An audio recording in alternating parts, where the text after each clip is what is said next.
Bonjour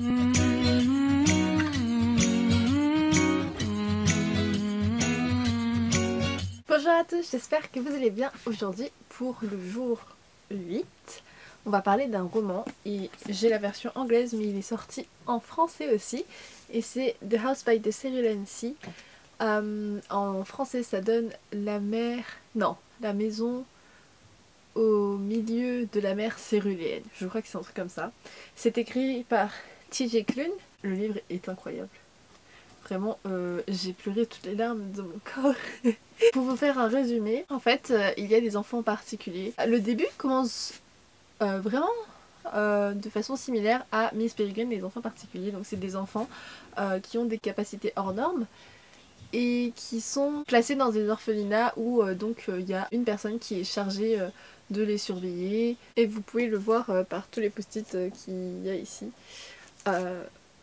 Tout était mignon, tout était poétique, c'était vraiment trop bien. Donc nous on va suivre une personne qui travaille pour, je ne sais plus comment ça s'appelle, ah oui, le département en charge de la jeunesse magique, enfin qui ont des pouvoirs en gros. Et c'est un simple employé qui du coup en fait est chargé de surveiller et de passer dans les orphelinats pour s'assurer que les enfants sont en bonne santé et aussi qu'ils ne risquent pas de causer des problèmes pour les autres personnes qui n'ont justement pas de magie.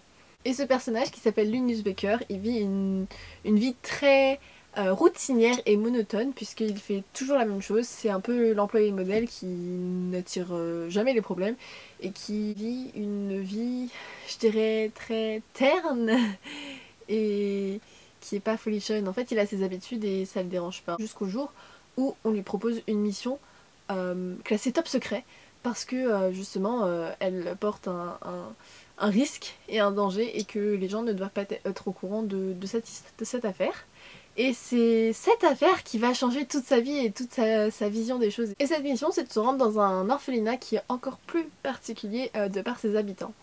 Et franchement je suis morte d'amour pour tous ces personnages que j'ai rencontrés et à quel point... Et franchement je m'attendais pas du tout à autant aimer cette histoire. Ça transmet un énorme message de tolérance et d'acceptation sur la différence. En fait de laisser la chance aux personnes et se faire sa propre idée. Et que la routine c'est bien parfois mais sortir de sa zone de confort c'est aussi vraiment bien. On rencontre de nouvelles choses, on expérimente de nouvelles choses qui peuvent totalement changer notre vie, nous rendre encore plus heureux que on était, même si je suis pas sûre qu'il l'était vraiment. En 3 mots ça donnerait un message de tolérance pour du coup les gens qui sont différents, les gens qui sont à part, les gens...